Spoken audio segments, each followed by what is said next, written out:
हरियाणा की सरकारी यूनिवर्सिटीज के कर्जे को लेकर कांग्रेस के वरिष्ठ नेता संपत सिंह ने जनता टीवी से खास बातचीत की है। क्या कुछ उन्होंने कहा, आप भी सुनिए।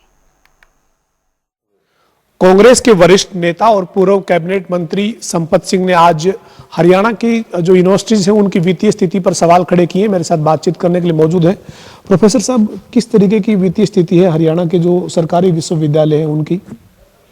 देखिए, पिछले दिनों में बजट जो डिफरेंट ईयर्स के आए हुए थे, खास करके 22, 23, 24 और 24-25 के, उनकी मैंने स्टडी की और स्टडी करके मेरी तरफ से जितनी मेरे से मॉनिटरिंग हो सकती है उतनी उनकी की। और उसमें एक बात उभर कर आई कि शिक्षा क्षेत्र जो हमारा एक प्राइमरी सेक्टर है, जो सबके लिए ज़रूरी है और हमें जोर भी देना चाहिए, उस सेक्टर पर जो सरकार जिस तरह की आघात कर रही है, हमला कर रही है, उससे मुझे बहुत अफसोस हुआ। आज हरियाणा प्रदेश में 23 यूनिवर्सिटीज़ हो चुकी हैं सस्ती पॉपुलरिटी लेने के लिए। यूनिवर्सिटीज़ को जब तक आप पूरी तैयार नहीं करें, इतने तक दूसरी यूनिवर्सिटी खोलने की कोई ज़रूरत नहीं है। यूनिवर्सिटी खोलें आप, लेकिन उसमें पूरी फैकल्टी दें, पूरा स्टाफ दें, पूरी सुविधाएं दें। और ये है पब्लिक सेक्टर की संस्थाएं हैं, तो पब्लिक सेक्टर के अंदर तो लोग इसलिए आएंगे कि भी सस्ती एजुकेशन वहाँ मिलेगी, और सरकार भी इसीलिए खोलती है कि सस्ती एजुकेशन बच्चों को मिले। लेकिन इन 23 यूनिवर्सिटीज़ में से 22 यूनिवर्सिटीज़ को पिछले 2.5 साल में 6625 करोड़ रुपया लोन के रूप में दिया गया है। इसलिए ये यूनिवर्सिटियाँ जो 22 यूनिवर्सिटीज़ में कह सकता हूँ कि आज कर्जे में डूब चुकी है। और इनमें से एक यूनिवर्सिटी को छोड़ के सबका ये लोन है। एक स्पोर्ट्स यूनिवर्सिटी राई है, उसको ग्रांट मिल रही है, बाकी को सबको ये लोग जो है लोन दे रहे हैं। और इस लोन में से 5400 से ऊपर करोड़ रुपए जो है खर्च हो चुके हैं अब तक, और बाकी जो पैसा बचा है मुझे लगता है कि इसी फाइनेंशियल ईयर में वो ख़त्म हो जाएगा।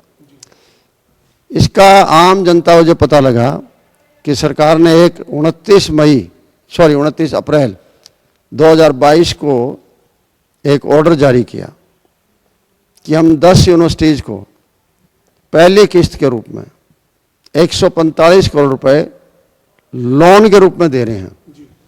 जब ये लोन का शब्द आया तो यूनिवर्सिटी के जो टीचिंग फैकल्टी है, नॉन टीचिंग फैकल्टी है, स्टूडेंट्स हैं, एक्स स्टूडेंट्स हैं और दूसरी अदर ऑर्गेनाइजेशंस हैं, इन्होंने इसका डट के विरोध किया। और सरकार विरोध को सहन नहीं कर पाई, बचाव नहीं कर पाई, तो उन्होंने जो है ये लेटर बैक ट्रैक करके लेटर ये वापस भी ले लिया।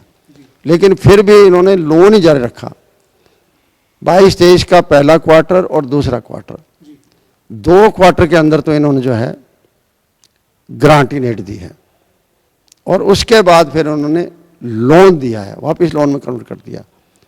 क्योंकि जब मैंने ये देखा कि लोन की जो सैंक्शन जारी होती है गवर्नमेंट से, उसमें सैंक्शन में ये लिखा हुआ था बाकायदा है कि इसका जो डेबिट किया जाएगा वो 6202 के फाइनेंशियल हेड में किया जाएगा।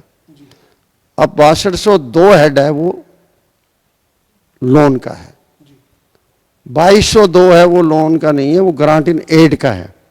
वहाँ से मैंने पकड़ा ये कि इसका मतलब है कि आप तो लोन दे रहे हो। फिर ये 2023 में जो है आवाज़ फिर उठी 28 मई को। जब 23 में उठी आवाज़ तो फिर इन्होंने जारी कर दिया लेटर कि हमारी मंशा ये है कि यूनिवर्सिटीज़ को आत्मनिर्भर बनाया जाए। लोन सिस्टम से गवर्नमेंट यूनिवर्सिटी नहीं चल सकती।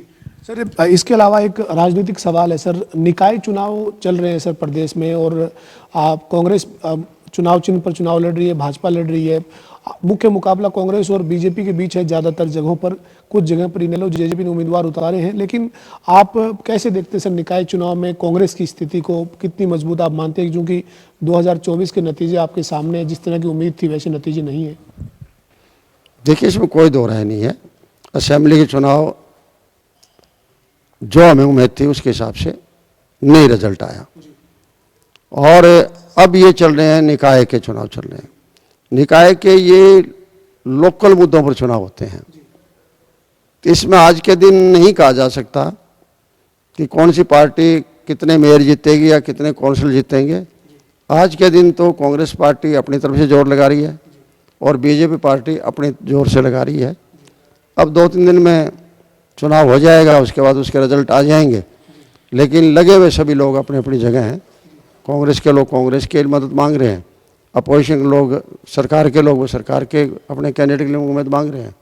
लेकिन सर इस बीच एक बयान आया है, किरण चौधरी जो राज्यसभा सांसद हैं वो कह रही हैं कि भूपेंद्र सिंह हुड्डा जो पूर्व मुख्यमंत्री हैं वो कांग्रेस में रहकर बीजेपी की मदद कर रहे हैं। आपको लगता नहीं कि इस निकाय चुनाव पर भी और उनके इस बयान को आप कैसे देखते हैं, कोई फर्क नहीं पड़ेगा? नहीं, मुझे लगता है कोई नहीं फर्क पड़ा है, और इसके बारे में तो किरण चौधरी जी बता सकती है कि क्या फर्क पड़ेगा। मेरे तो कोई इस बयान को कोई समझ में मुझे तो आया नहीं कुछ। हमारे साथ प्रोफेसर संपत सिंह थे जो पूर्व वित्त मंत्री है और कांग्रेस के वरिष्ठ नेता हैं।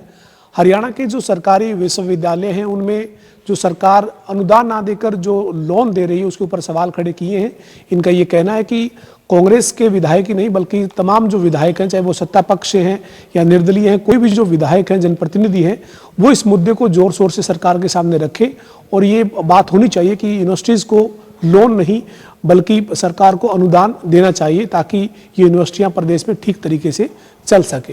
वीडियो जर्नलिस्ट विजेंद्र सिंह के साथ पवन सिंह, जनता टीवी, चंडीगढ़।